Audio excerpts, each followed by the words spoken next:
El doctor Raúl Figueroa Esquer nació en Ciudad Obregón, Sonora, en 1952. Se graduó de la licenciatura en Historia por la Universidad Nacional Autónoma de México en 1980. Prosiguió sus estudios en la Universidad Complutense de Madrid, donde obtuvo la licenciatura en Geografía e Historia, con especialidad en Historia Contemporánea Europea. En 1987 obtuvo el doctorado en Historia en la misma universidad. Es profesor titular de la Universidad Autónoma Metropolitana Iztapalapa. Se integró al Instituto Tecnológico Autónomo de México en agosto de 1988 como profesor de tiempo completo. Además, es miembro desde 1991 del Sistema Nacional de Investigadores. Su área de concentración es la historia diplomática. Fue Fulbright Senior Scholar del 2001 al 2002, adscrito a la Library of Congress Hispanic Division. Es autor de numerosos artículos y reseñas. Le cedo la palabra al profesor Figueroa. Brindémosle otro aplauso de bienvenida al profesor. Pues muy buenas tardes a todos. Agradezco en principio al Consejo Estudiantil del ITAM y a todos los presentes. Algunos son alumnos, exalumnos y algunos desconocidos, ¿sí? Pero bueno, pues me da mucho gusto que estén aquí. Con 30 años, uno empieza a hacer un balance de su vida académica, personal, con los logros, los fracasos, ¿sí? O las cuestiones que quedaron a medias de llevar a hacerse. Pero creo que ante todo y sobre todo sabrán ustedes que esto es un testimonio personal de vida y que está hecho con la mayor sinceridad. Me pregunto siempre, yo y el ITAM. Hace 30 años llegó al ITAM un investigador, porque mi experiencia, desde que inicié mi carrera, desde siendo muy jovencito, estoy hablando de 20 años, mi experiencia fue dirigida al mundo de la investigación. Fui ayudante, asistente y todo de investigador, primero en el Instituto de Investigaciones Bibliográficas de la UNAM, y ahí me seguí, tanto en México como en el extranjero, en mi querida España, mi segunda patria, tuve esa experiencia, sin olvidar una corta estancia que tuve también en mi estado natal, en Sonora, y pues todo me dirigía hacia la investigación, la divulgación, la escritura y publicación de libros, pero algo muy lejano a la docencia. Debo de confesar que entre mis limitaciones, que seguramente son muchas, nunca, y ya es muy tarde para hacerlo, nunca enseñé en secundaria, nunca enseñé en preparatoria. Y bien, llegué al ITAM en agosto del 1988, pues sí, con el doctorado que había obtenido un año anterior, pero con muy escasa experiencia docente. Eso es mi gratitud mayor con el ITAM, con sus dirigentes, con los distintos jefes que he tenido, porque he tenido una buena colección, ¿sí? He trabajado, mi adscripción, como saben ustedes, es en estudios generales, pero he trabajado también para 2 departamentos más. Trabajé un tiempo para el Departamento de Ciencia Política y después para el Departamento de Relaciones Internacionales hasta la fecha. Entonces, esto me ha dado a conocer, o me fue dando a conocer, distintos métodos y técnicas de enseñanza, métodos y técnicas que es muy distinto enseñar las materias de estudios generales, además de sopesar si es primero, cuarto o quinto semestre, ¿sí? Que es donde yo me he movido. Es distinto sopesar esto a pues, materias especializadas, como Historia de Relaciones Internacionales 1, que es pues, una materia muy especializada que implica 4 horas frente a pizarrón con el profesor y los controles, ¿no? Casi todos los viernes, ¿sí? Y todo lo que esto conlleva. Saber y tener la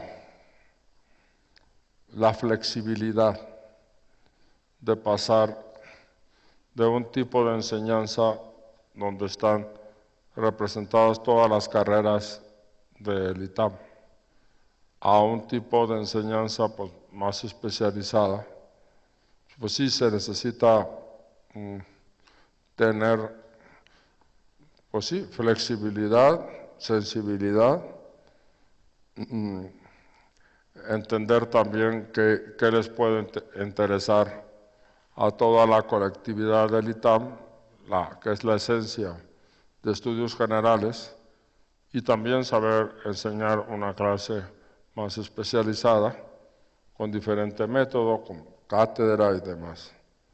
Bueno, me siento muy afortunado, sumamente afortunado, porque en términos generales y a la hora de hacer un balance, definitivamente mis alumnas y mis alumnos buenos superan con creces, pero muchísimo, con creces, con aquellos con los que pues sí he tenido dificultades y que el asunto ha marchado mal y que ha terminado en no haber aprobado el curso, ¿sí?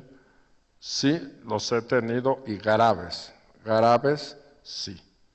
Sí, de denuncia, de llevarme una persona, me llevó con una carta diciendo que yo lo había reprobado por motivos ideológicos y fui llevado ante el doctor Fernández de Castro y tuvieron que formar un tribunal, del que era muy difícil en junio cuando todo el mundo se está yendo, ¿sí?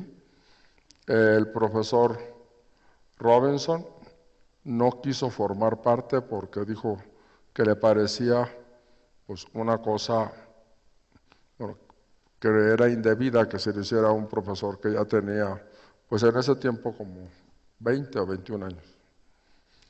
Pude convencer al buen profesor Ristulas, más conocido como Saki, porque le dije, pues tiene que haber alguien que dictamine, ¿sí? En estudios generales eso es relativamente más fácil, porque tenemos establecido un sistema en el que con un formato anónimo, pues puede 2 colegas dar un dictamen, pero en relaciones internacionales no existe ese sistema. Bueno, pero pues afortunadamente el profesor Saki pues salió a la vista. La pasé muy mal, pero muy mal, físicamente la pasé muy mal.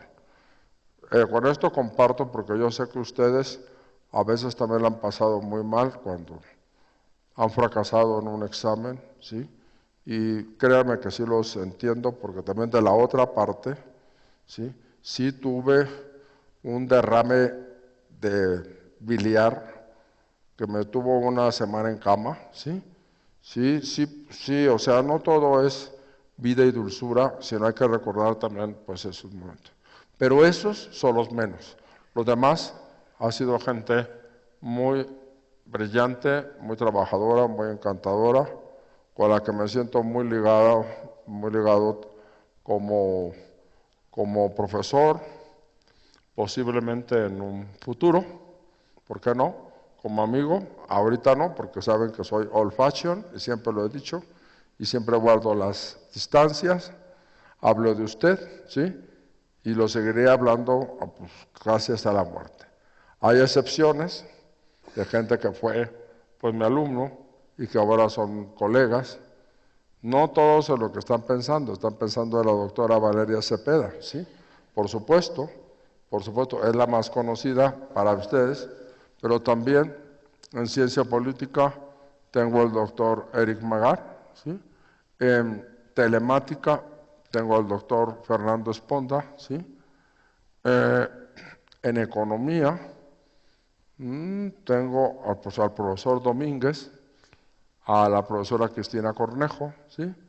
Que pues en su tiempo también fueron mis alumnos y hoy son mis colegas, ¿sí? Y bueno, pues el ver esa transformación, esa metamorfosis, de cómo alguien fue tu alumno y actualmente es un colega, y en muchos casos de gente muy brillante, es muy gratificante. De la política yo no he sido muy adicto, ¿sí? Pero bueno, entre los candidatos, José Antonio Meade también fue mi alumno, ¿sí? No estoy haciendo propaganda ni mucho menos, ¿sí? Sino simplemente pues señalar una realidad. Me han preguntado que si quieren más, de los que yo sepa no, he sido, pues sí, creo que he sido el único candidato presidencial que fue alumno mío y fue muy buen alumno. Quiero hablar de otro asunto. ¿Cómo puedo yo ver estos 30 años en lo que yo he tratado de llamar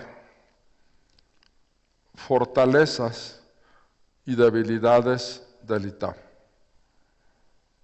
Es evidente que tengo un amor inmenso a esta institución, a la que le debo mucho en todos los sentidos, no solamente desde el punto de vista material, sino espiritual, emocional, psicológico, en muchos otros aspectos. Mi deuda con el ITAM es enorme, ¿sí? Forma parte de mi ser, aunque después del 31 de julio ya no esté aquí físicamente, pues eso es indeleble, si me explico, es una señal que me va a acompañar siempre. Simplemente pues que estoy convencido de que la vida tiene ciclos, ¿sí? Y que los ciclos deben de cerrarse para abrir unos nuevos mientras Dios nos dé vida. Mientras Dios nos dé vida y capacidad, es decir, estar entre jóvenes de ambos sexos, de su edad, a veces inquietos, a veces angustiados. Los he visto de todas las maneras. He sufrido desmayos en clase, no por culpa mía, no, pero a saber si la persona tenía algún problema cardíaco, anoréxico, o lo que sea, pero le tengo mucho miedo a eso, ¿sí? Así como tengo mucho miedo a caerme en clase, saben que siempre ando los cordones esos, ¿sí? Les tengo mucho miedo, pero también tengo pues mucho cuidado cuando alguien se me enferme. Solamente en una ocasión he tenido el caso del desmayo y créanme que se echa a perder la clase, ¿sí? Se echa a perder la clase porque pues tienes que llamar a los paramédicos, a esto, al otro, ¿sí? Y aunque el grupo sea muy buena onda y colabora y demás, pues ya es una clase perdida prácticamente. Bueno, el ITAM, al decir de fortalezas y debilidades, pues empezaré por lo bueno, ¿sí? Por las fortalezas, pero también tengo que hablar de sus debilidades, porque creo que, y lo he dicho mucho en clase, en cátedra y todo eso, lo he dicho mucho, y creo que tal vez hasta excesivamente, que si alguien me incomoda, me saca de quicio, ¿sí? A veces ese sentido triunfalista, ¿sí? Ese sentido de francamente de soberbia, ¿sí? Que aparte de ser pecado capital, va en contra de la razón, ¿sí? Y sé que muchos no son creyentes y no creen en los pecados capitales que se llaman mortales, pero sí creen en la razón, creo. La soberbia, ¿sí? Es algo que quita, obnubila, si saben, obnubilar el pensamiento. El pensamiento es obnubilado por una actitud de soberbia. Entonces, nada mejor para eso que pues un balance, ¿sí? Fortalezas tiene muchas. Muchísimos alumnos y alumnas de una gran capacidad, de gran estudio, gran concentración. Alumnos que realmente, que si faltan a una clase es porque realmente están muy enfermos. Y en alguna ocasión yo mismo he visto, porque tengo sensibilidad especial cuando veo a alguien que está sudando, ¿sí me explico? Que sin ser médico me doy cuenta de que esa persona tiene temperatura, ¿sí? De decirle, bueno, por favor, retírese que así no puede estar y no le voy a poner falta y demás. Alumnos que se esfuerzan, que dan todo lo de sí y demás, pero también es una debilidad. También veo con tristeza que aumentan muchas formas de plagio, trampa y demás, apuntes de las lecturas que antes circulaban engargolados y ahora circulan en internet, ¿sí? Es decir, muchas personas que acuden a esos medios y que se refleja también. Yo considero que son prácticas que van contra la ética profesional y son prácticas pues, que se deberían de desterrar, ¿sí? Fortalezas, muchas. Hay lo considero yo una gran colección de todos los libros de las 7 asignaturas de estudios generales, libros que son supervisados por 3 comités, libros que son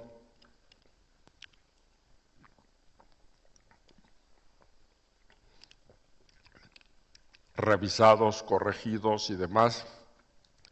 Y aquí el doctor Macalén presente no me dejará mentir, ¿no? Que soy un obsesivo compulsivo, ¿sí?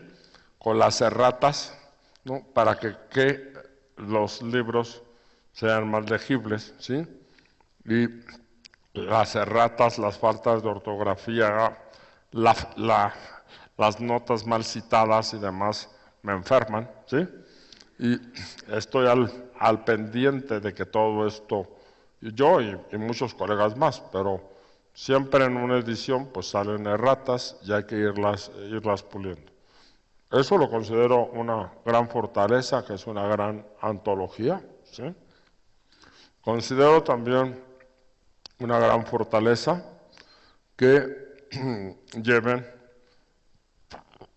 lo que nunca en el ITAM que yo sepa se le ha llamado tronco común, pero se le ha llamado pues el perfil ITAM, el que todos tengan que llevar no solamente las 7 materias de estudios generales, ¿sí? Sino ECO, que va de 1 a 3, depende de la carrera, ¿sí? Las ECOs, CONTA, que la llevan todos, con lo cual aprenden el debe y el abono y mucho más, ¿sí? Y todas las matemáticas, ¿sí? El que tengan una formación que, independientemente de la carrera que estudien, sí les da una visión global. Sé que se enfrentan pues, a esfuerzos que pocas universidades mexicanas exigen, pocas.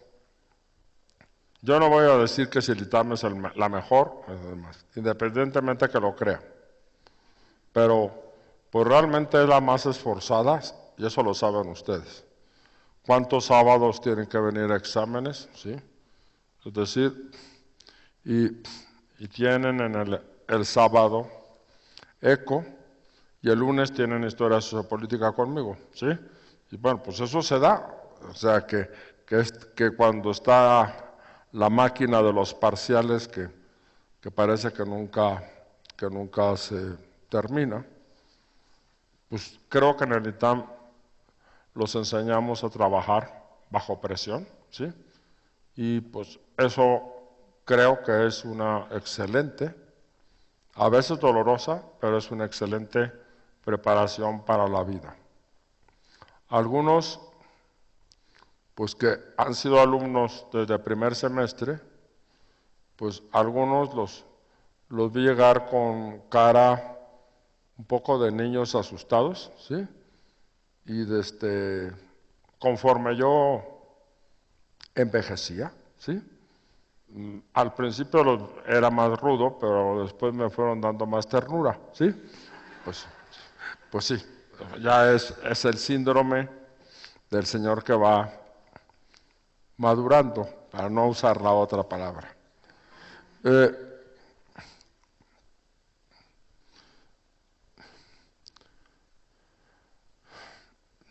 Debilidades. Tal vez que a veces se pierden en cierto conocimiento superficial, que no se pueda profundizar, que nuestros cursos hechos así de una forma enciclopédica, ¿sí?, no contribuyan a profundizar en un aspecto concreto. Es decir, en mi experiencia también lo he vivido cuando he tenido la oportunidad de enseñar un curso monográfico optativo, o sea, como yo quiera, ¿sí?, monográfico optativo ya en el verano, de 6 semanas, ¿sí? Bueno, pues ahí siento que podemos profundizar más en un tema y demás, que si nos va a llevar 3 o 4 lecciones, no importa. 3 o 4 lecciones dan para Texas y la guerra de México, Estados Unidos, y hasta 6, ¿sí? Bueno, pues es donde el profesor trata de encauzar 2 cosas, su labor como investigador y la labor como profesor. De las fortalezas se podría hablar mucho, ¿sí?, pero simplemente de este tema, a veces tal vez que la gente hace demasiado aspavientos, ¿sí? Sí, aspavientos como que se matara mucho y no se mata tanto, ¿sí?, sino que se la pasan bastante bien, ¿sí? Que reflexione cada quien en esas fortalezas y debilidades que tiene la institución, pero no es la institución en sí, no son los directivos, no son los profesores, nada más, sino que es cada alumno, o sea, en qué tipo de prácticas y falta de ética está cayendo, y así va a reflejar su futuro profesional. Si el que aprendió a copiar y aprendió a hacer 20 formas, ¿sí?, de salir del paso de cualquier examen, no me extrañaría que en el ejercicio profesional, ¿sí?, también aprendan a hacer chanchullos y 20 cosas, ¿sí? Es decir, el ITAM trata de dar normas y procedimientos, pero definitivamente, y tal vez en eso yo discrepancia civilizada pero finalmente discrepancia con algunos de mis colegas que creen pues, en un valor taumatúrgico así de la educación. Yo soy más escéptico. No sé, por norteño, pues probablemente, por norteño sí es bueno, definitivamente, y no solamente no soy norteño, sino que soy de 20 generaciones atrás de bárbaros de Sonora, ¿sí? Entonces, bueno, pues eso está presente. También influye seguramente mi larga estancia en España, ¿sí? Pues sí que da un cierto tipo de comportamiento. ¿Qué más podría hablarles? De otras cosas. Me ha dejado mucho, a mí personalmente, me ha dejado mucho, ¿se oye bien? ¿Sí? Sí. Me ha dejado mucho la dirección de tesis y tesinas. Tengo el orgullo de decir que llevo 16, ¿sí? Y que algunas han sido muy difíciles, porque por una serie de circunstancias, al no ser un profesor del Star System o algo así, ¿sí? No crean que conmigo llegan esos alumnos bienaventurados de 9.8 o algo así, no, conmigo viene el proletariado más abajo, ¿sí? Sí. Conmigo vienen los del 7. Terminó la carrera con 7.1 y así, ¿sí? Los casos perdidos de toda, bueno, a ver, pues sobre todo de RI, ¿sí? Pero también me han caído de derecho, ¿sí? De derecho, de economía, sí, y yo sepa, porque de ciencia política fue frustrado uno, pero bueno, de esos tres, y los he sacado avante, ¿sí? Los he sacado avante. Con la que batallé más fue con la de derecho, tuve que estudiar como loco también, ¿no? Porque decía, bueno, yo de esto qué sé, pues me tuve que aprender lo que era derecho procesal y no sé cuántas cosas y demás. Pero sí, llegan, no, que los alumnos brillantes, no, brillantes, creo que Valeria y 2 más. Los demás han sido así. El caso perdido, el que ya nadie, sí, ya terminó hace 4 o 5 años la carrera, ¿sí? Sí, ya huele a no sé qué, ¿sí? Y ese es el que se acerca a mí. Y eso me da mucho orgullo porque nadie lo quería, era el patito feo o la patita fea. Y lo he sacado y bueno, pues con esfuerzo y demás ha logrado titularse decorosamente, ¿sí? Y eso es otro tipo de enseñanza, porque ustedes saben que pues no es lo mismo una enseñanza colectiva, ¿no? Que alguien con la que estás corrigiendo y corrigiendo, ¿no? Y que después, eso sí, me especializo, ¿sí? En que ya que me saqué todo el jugo, ¿sí? Mandarlo con los profesores más estrictos, ¿sí? Tengo 2 que me encantan por estrictos, que son, por supuesto, la doctora Valeria Cepeda y el doctor Chacón, ¿sí? Sí, no, que me los expriman bien.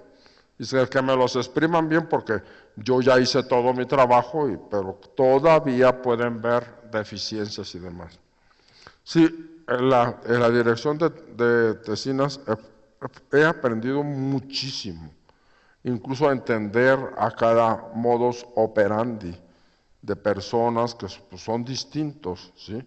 Unos aprenden a la primera, unos a la segunda y otros no sé cuánto, ¿sí? ¿Sí?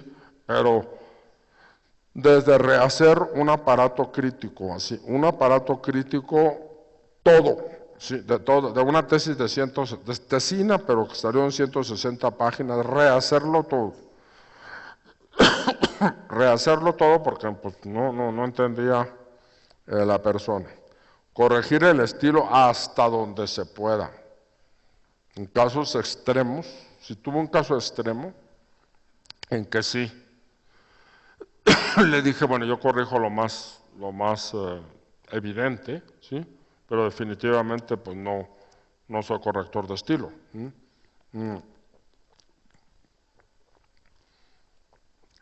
Que había que mandarlo pues con alguien especializado, porque llegó un momento en que yo ya no sabía dónde iban las comas de los puntos y comas, ¿sí? Pero en fin, es una forma de aprendizaje y creo que también he obtenido de la mayoría de ellos pues, el agradecimiento o el conocimiento.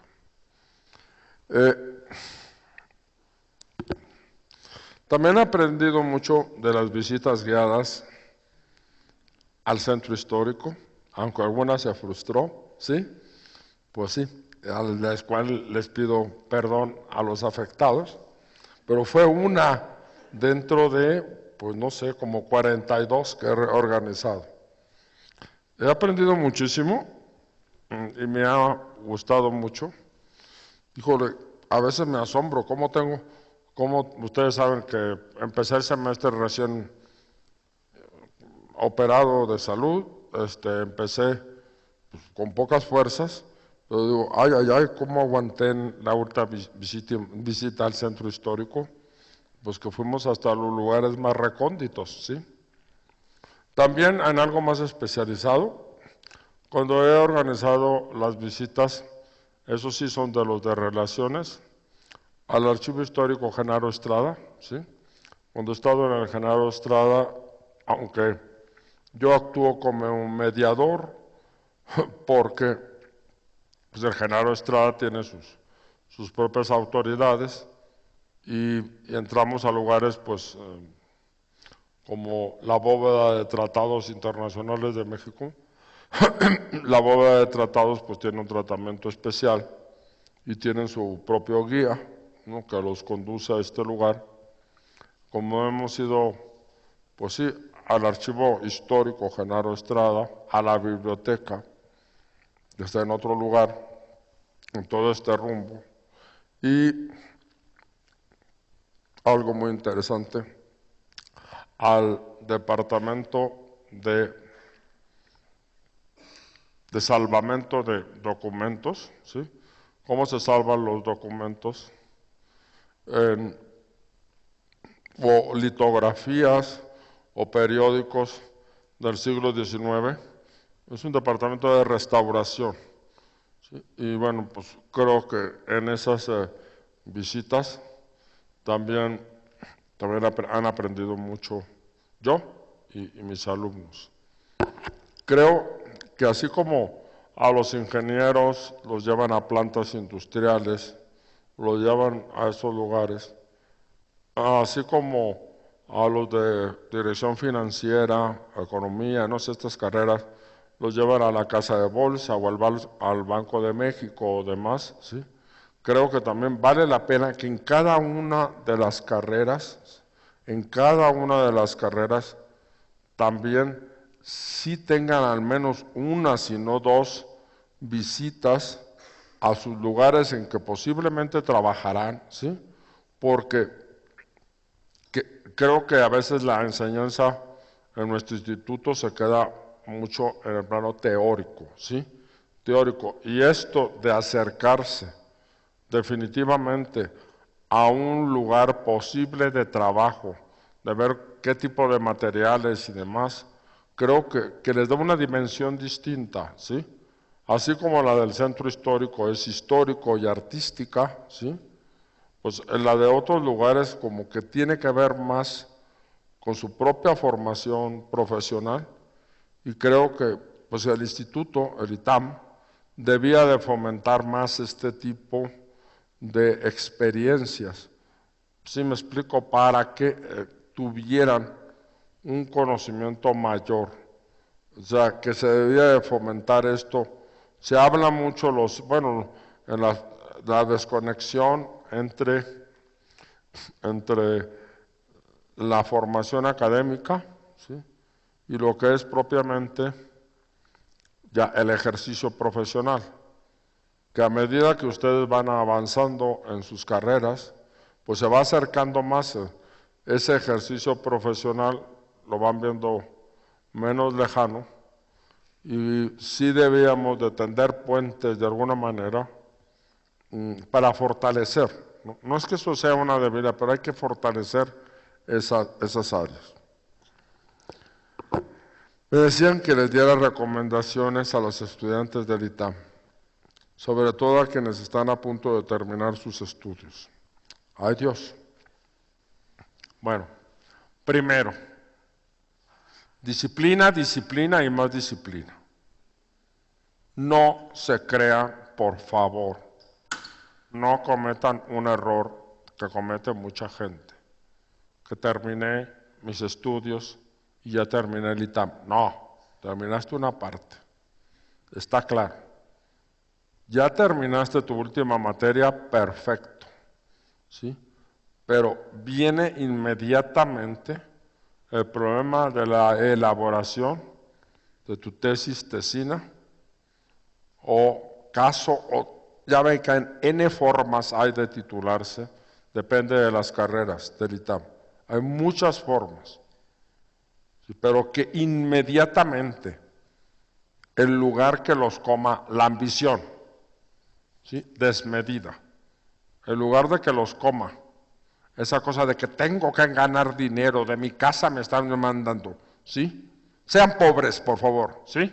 Aguántense un año o lo que sea, ¿sí?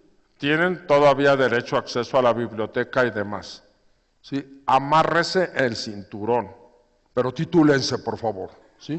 Titúlense, porque al irlo dejando y dejando, cada vez les es más difícil. He conocido casos heroicos, sí los he conocido. Conocí un caso heroico de una alumna de RI que trabajaba en una consultoría que la explotaban mucho, ¿sí? Trabajaba intensamente de lunes a viernes y con una disciplina así prusiana, ¿ya? Se encerraba sábados y domingos a trabajar como loca en el ejercicio de su tesina. Y lo llevó a cabo, ¿sí? Pero pues esto lo cito como excepción. La mayor parte de la gente, y desgraciadamente en estos últimos años, pues en que todo se corre, como todo es el very quickly y andar a que rápido están en el mercado laboral, ¿sí? O llegar a pensar que su título no les va a hacer falta nunca, que tienen muchas conexiones, que tienen padres y parientes poderosos y demás, y que bueno, pues que no les va a hacer falta, pues yo les puedo asegurar, yo que he sacado casos así, digo, casos difíciles porque realmente pues no tenían disciplina. También he sido muy estricto con ellos, por supuesto, ¿sí? Sí, aquí me presenta resultados cada 15 días, ¿sí? Sí, los he traído, pero marcando el paso, ¿sí? Después te lo agradece, en el momento eres muy antipático ante ellos, ¿sí? Pero es parte de la formación, es parte, ¿sí? Y yo me siento que mi labor de profesor también está en enseñar al alumno o alumna en cómo elabore su tesis, ¿sí? Y si es difícil, mejor. Siempre me han gustado los retos. Bien,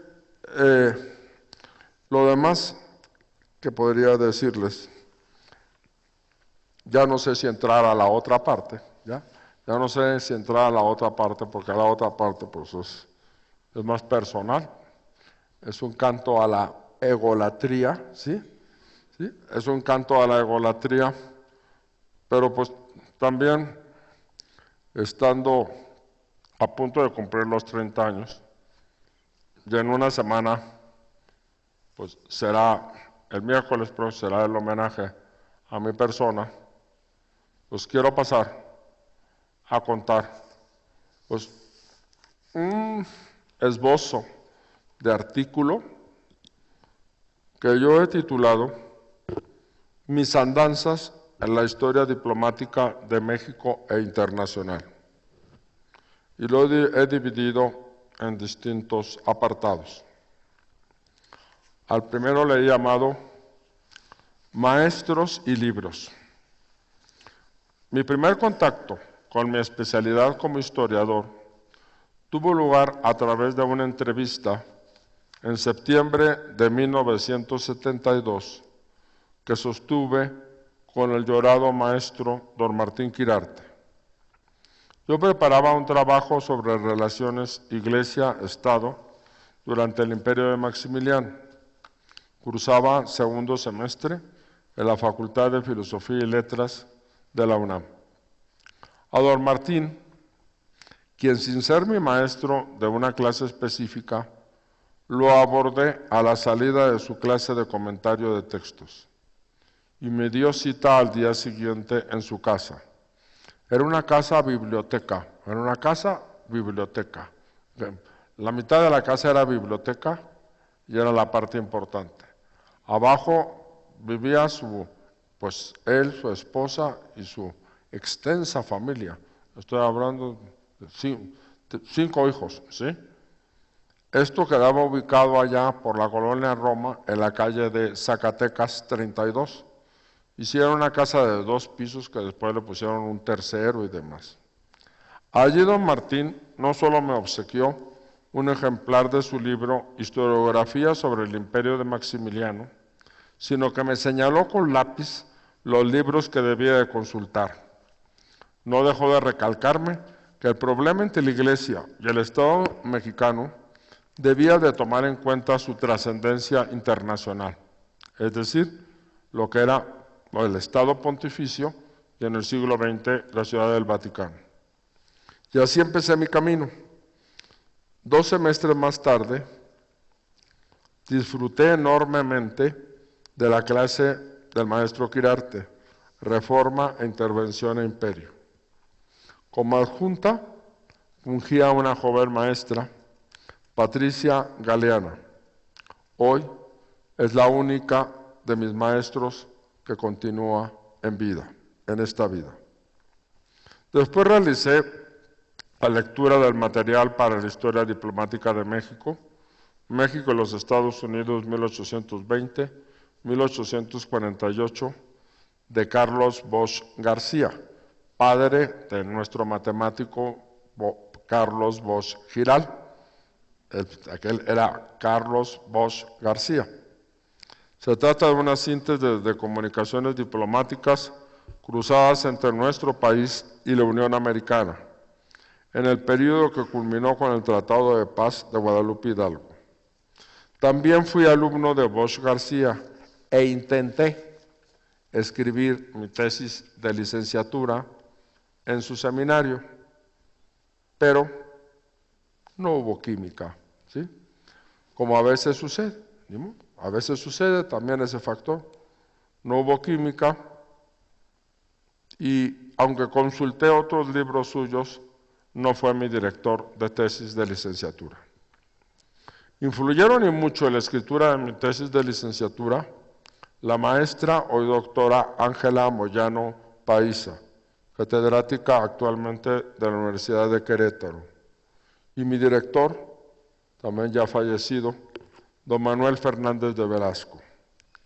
A don Manuel le debí, junto con mi coautora, porque fue una tesis conjunta, Silvia Argüello Morales, también que en paz descanse, la culminación de dicha tesis, que con el título de El Consulado de México en Nueva Orleans, de 1841 a 1845, logramos presentar en enero de 1980.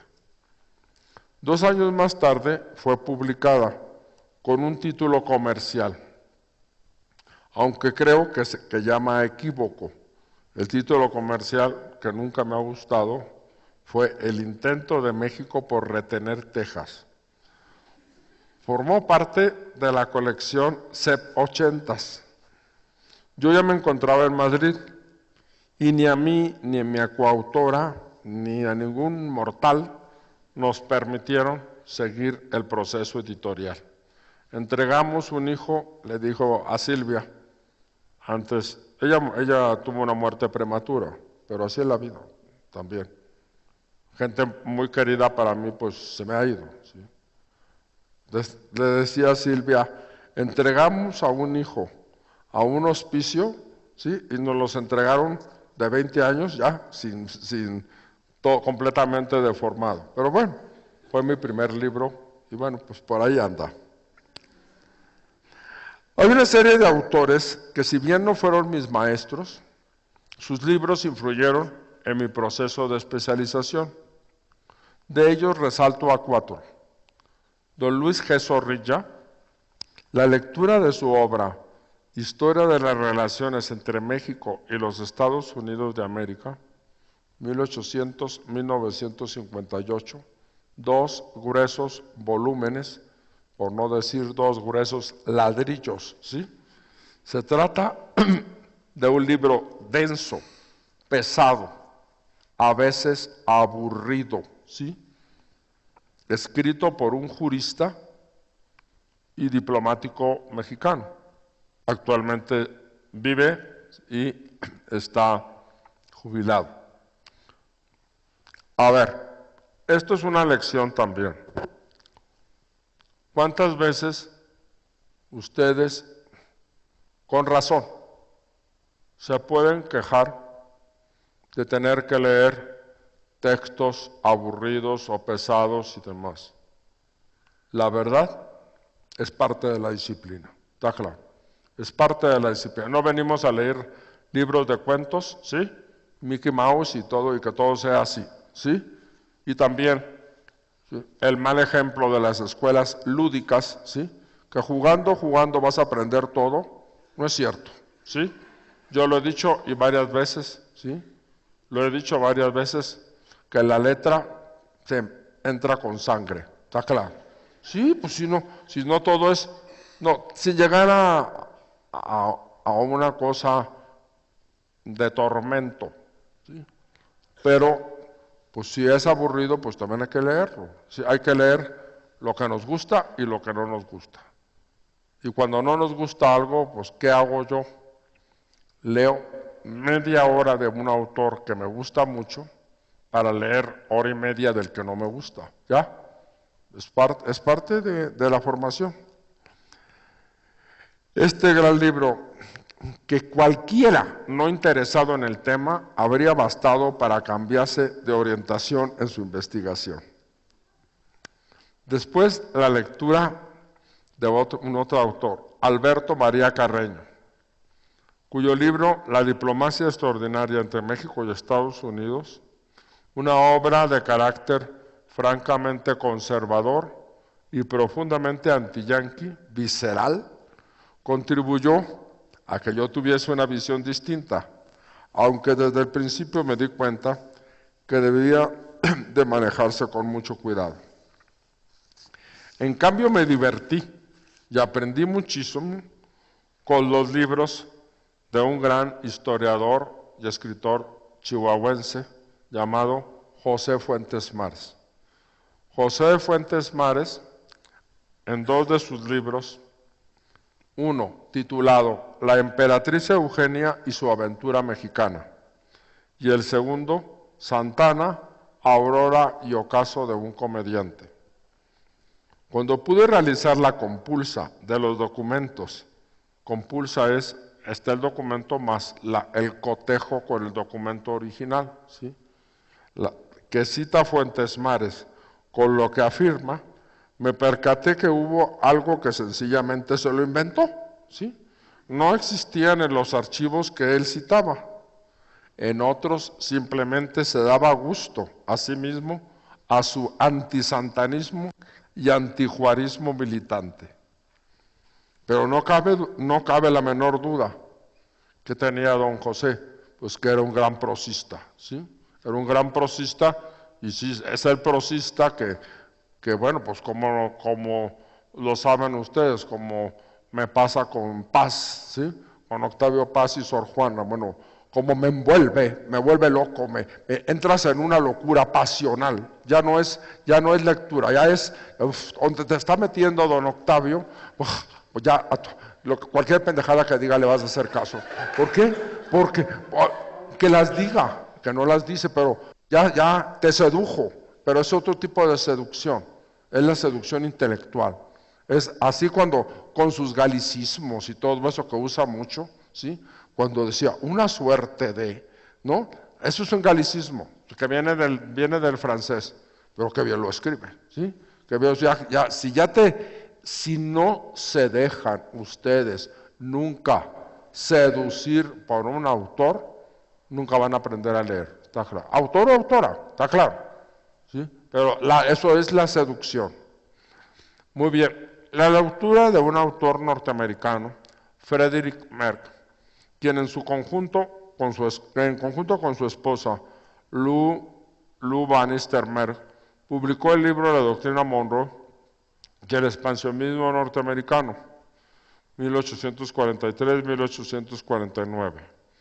Este libro mucho me enseñó, son de los libros que ahí sí he leído 2, 3, 4 veces y consultado y demás, porque aparte está muy bien escrito y muy bien traducido.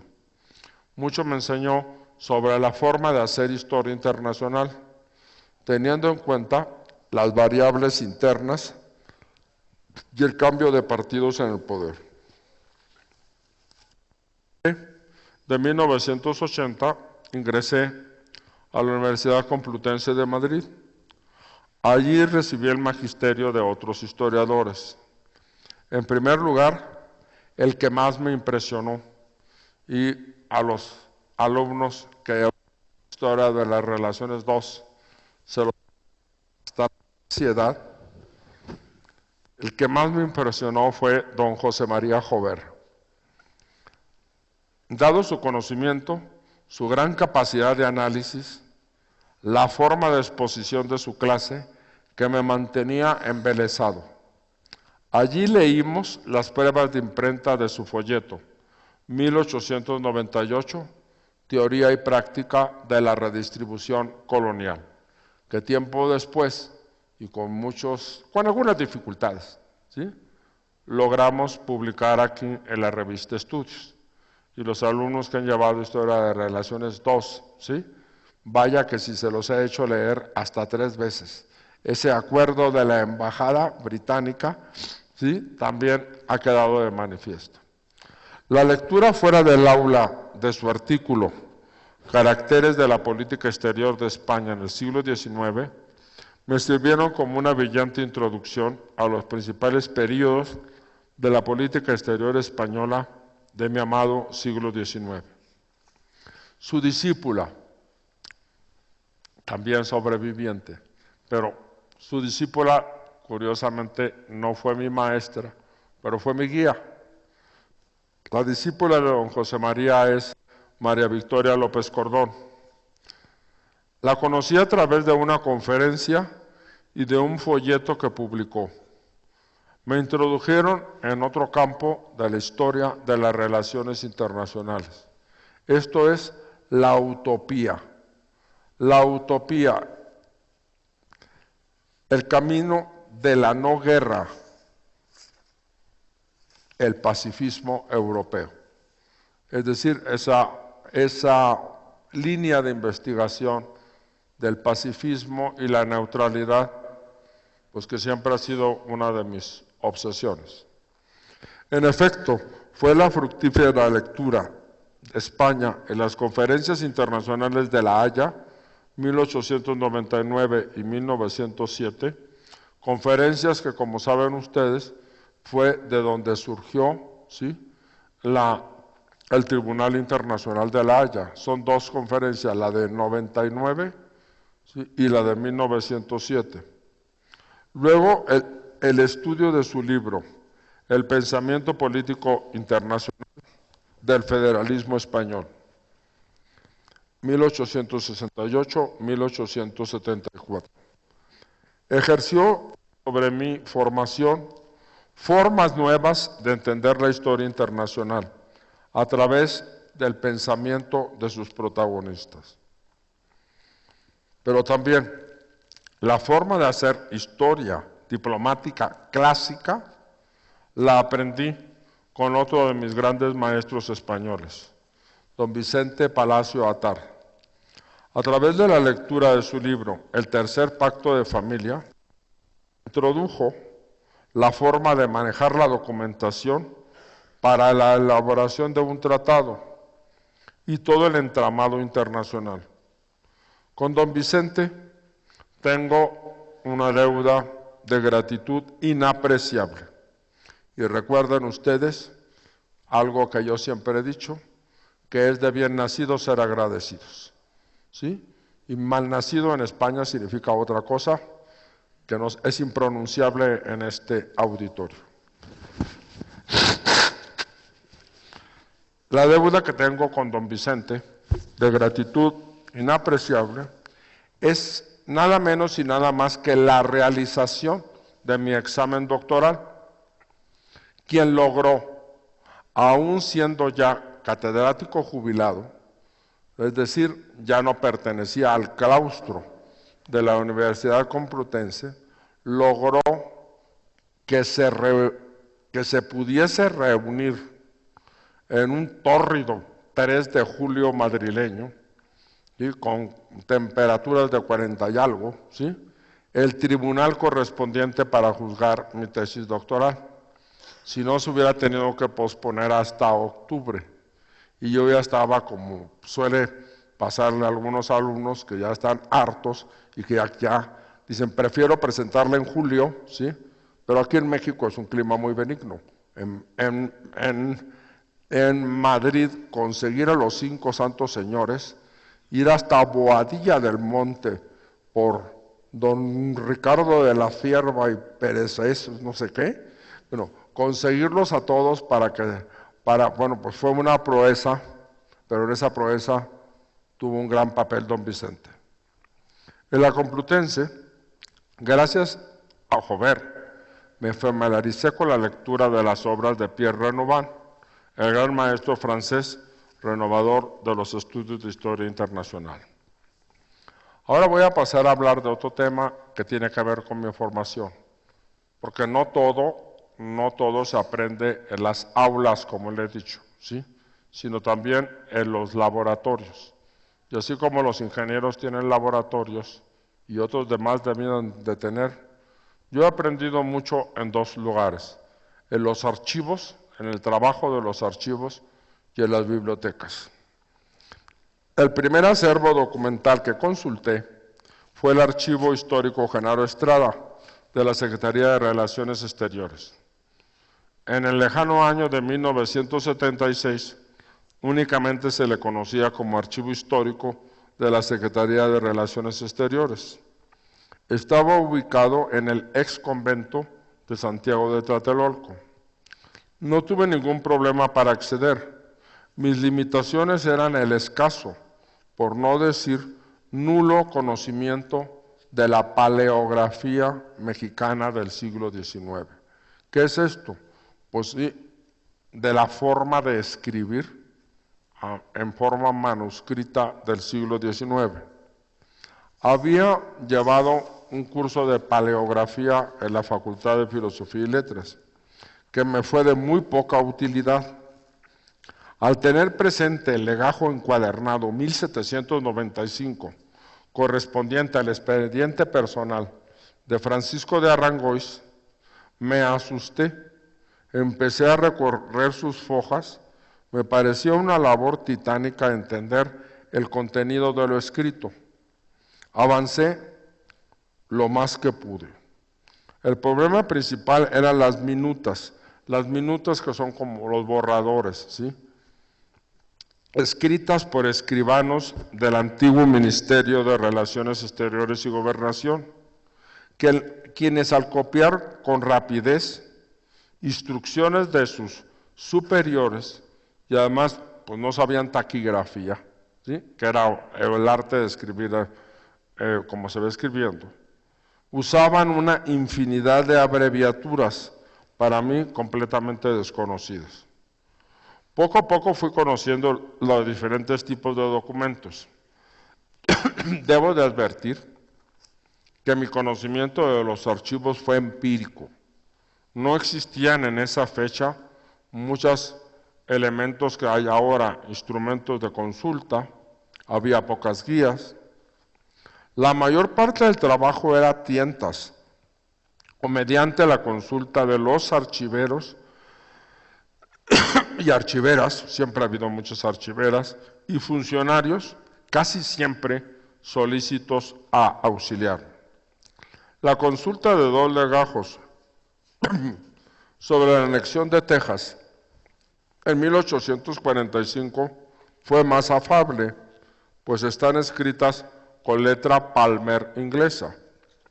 Palmer inglesa, que era la que utilizaba Arangois, quien fue estudiante desde niño de un colegio de Inglaterra.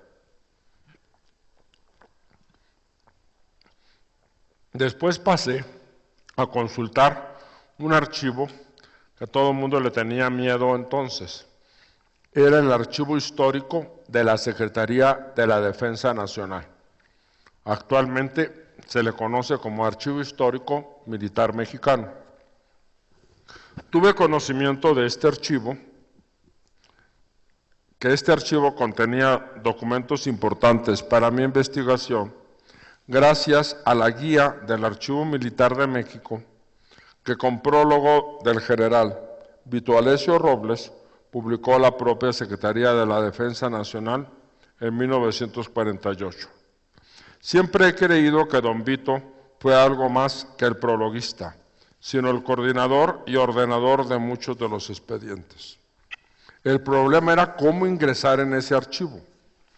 Para lograrlo, mediaron sus buenos oficios el citado doctor Fernández de Velasco, coordinador en esos momentos del Colegio de Historia de la Facultad de Filosofía y Letras de la UNAM, y el general brigadier diplomado en Estado Mayor Mario Oliver Bustamante, secretario particular del titular entonces de la Secretaría de la Defensa Nacional, Félix Galván López. Esto es en la época de López Portillo. Lo último que supe del general Oliver Bustamante es que ascendió al rango de general de división y que fue jefe de zona militar en varias delegaciones de la República Mexicana. Ignoro si aún viva. La consulta de ese archivo me fue facilitada por la incorporación como tesista de la citada y llorada Silvia Argüello Morales. El material parecía abrumador. Si bien se nos autorizó la consulta, no podíamos realizar ninguna fotocopia.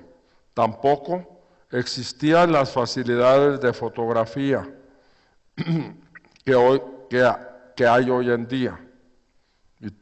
No existía ninguna de esas. Teníamos que copiar todo el material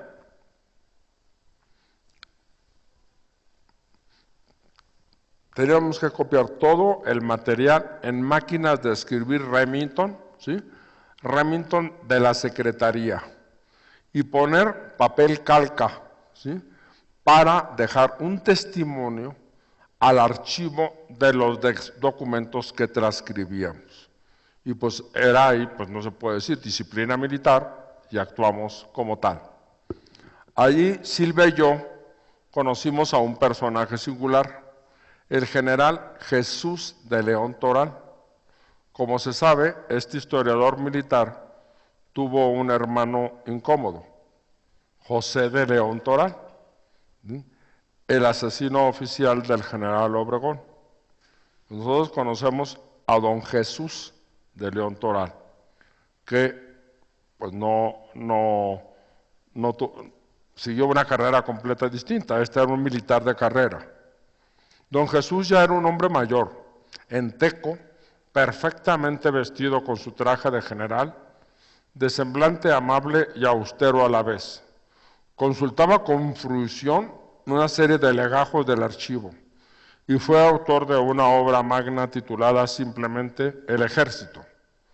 También fue autor de la Historia Militar, la Intervención Francesa en 1862 y su complemento, Historia Documental Militar de la Intervención Francesa en México del denominado Segundo Imperio.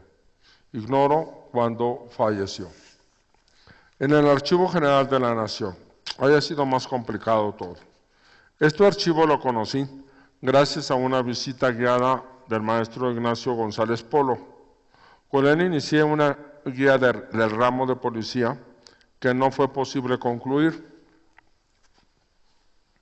Pero para los efectos de mi especialidad fue en fechas bastante cercanas cuando tuve acceso al material del siglo XIX, libros de gobernación y relaciones exteriores, tanto de la década de 1840 como del Segundo Imperio. También consulté el ramo movimientos marítimos, pasaporte y cartas de seguridad. Sobre este archivo, especialmente en las condiciones actuales,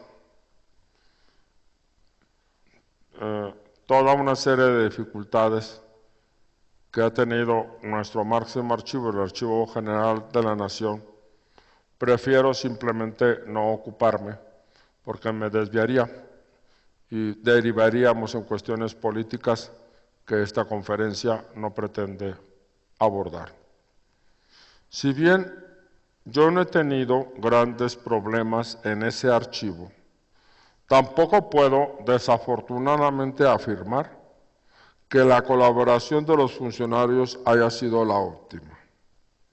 Consulté en una corta instancia el Archivo General de Notarías de la Ciudad de México.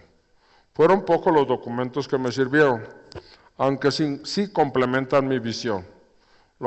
Esto depende del gobierno del Distrito Federal. Lo considero un archivo muy burocrático y poco funcional.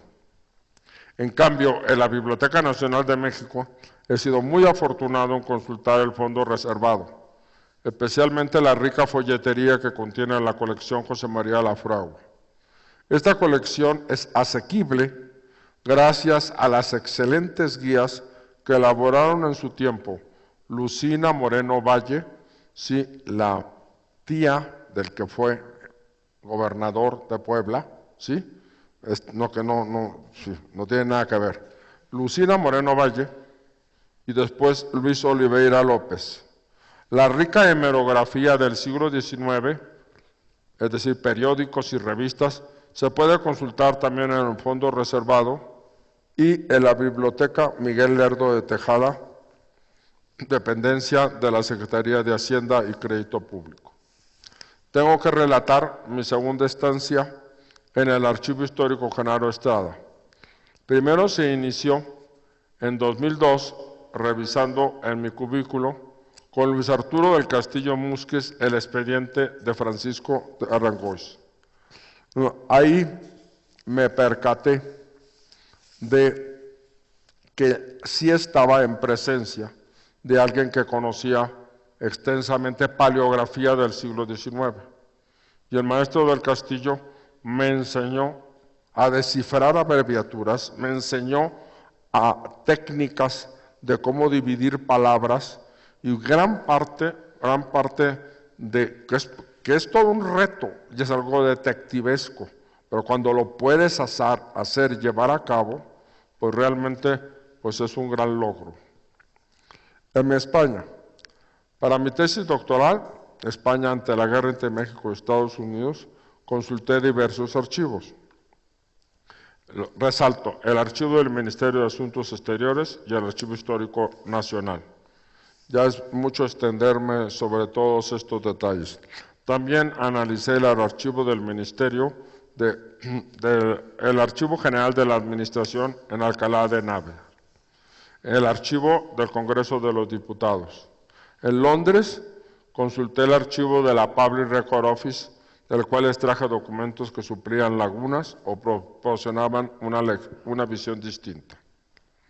Durante mi año sabático 2001-2002, gracias a una beca de Senior Fulbright, pude realizar una estancia de 13 meses en Washington, D.C., en la Library of Congress, concretamente en Hispanic Division. También consulté otras diversas divisiones importantes de esta riquísima biblioteca, como la Manuscript Division, Rare Books, Newspaper and Current Periodical Reading Room. Aproveché mi estancia en Washington para consultar los National Archives ubicados en College Park, Maryland. Impecables, organizadísimos, de estancia agradable, salvando cierta paranoia gringa que se horrorizan si ven que el investigador lleva una pluma o artefacto que contenga tinta. Sin lugar a dudas, la sola utilización de lápices evita problemas que lamentar con la alimentación. En Estados Unidos también tengo recuerdos muy gratos de la consulta de la New York Public Library, así como dos grandes bibliotecas de la Universidad de California en Berkeley, la Main Library y la Bancroft Library. Una de mis últimas andanzas la realicé en dos bibliotecas canadienses, la Queen's University Library en Kingston, Ontario, Canadá, y la Roberts Library en la Universidad de Toronto, también en Ontario. Bien, con esto